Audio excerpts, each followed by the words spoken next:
What's going on, guys? It's Ronnie, and this is actually my first video, and today I want to talk to you about my settings in Season 4.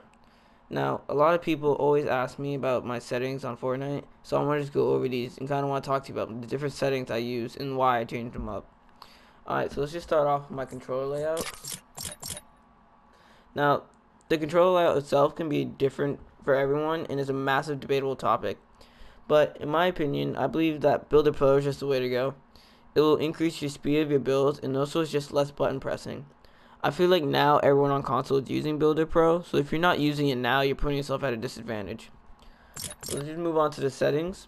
Since I use 8.8, but I do switch off to 8 and 9, but my shotgun accuracy gets really bad when I use 9. So 8.8 has just been perfect for me, so I just kept it there. If you do use something below 8.8, I recommend you to slowly and gradually make your way up.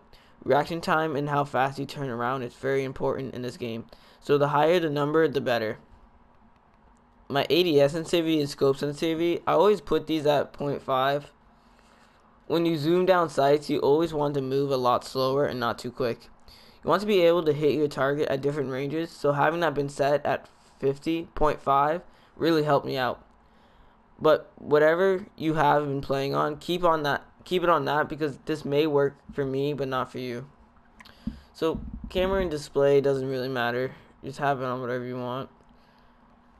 And now my sprint cancel reload is off. Now this is debatable because people say that they like this because when they're in the storm and accidentally reload, they can just cancel it and run faster. I don't like sprint cancel reload simply because I feel like I'm never able to reload.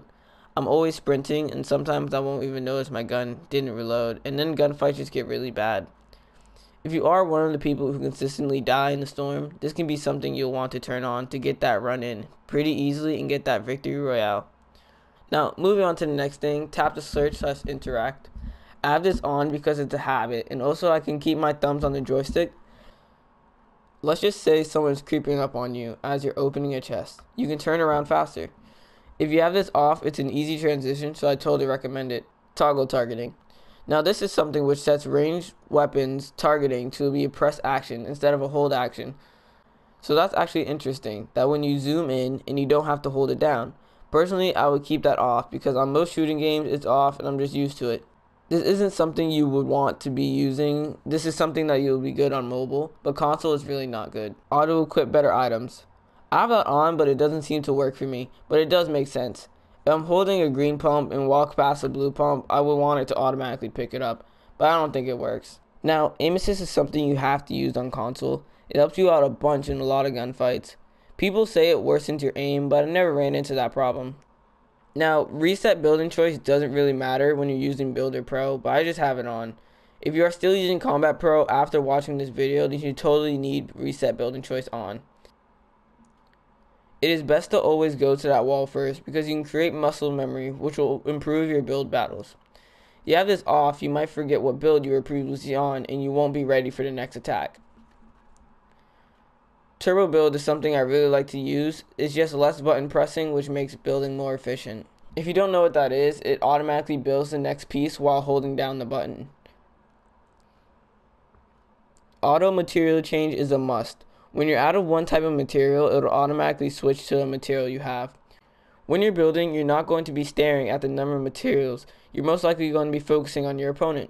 So you'll want this on just to be safe. Controller auto run, again, depending on what you're used to, auto run can benefit you, but it's really glitchy and activates when I don't want it to, which leads me to most likely running off some stairs. In any shooting game, you will most likely want vibration off because it's just unnecessary shaking of your controller when you're shooting. It can make you inaccurate and also just drain control of your battery. I can really care less about the replay stuff, so let's just go to the brightness.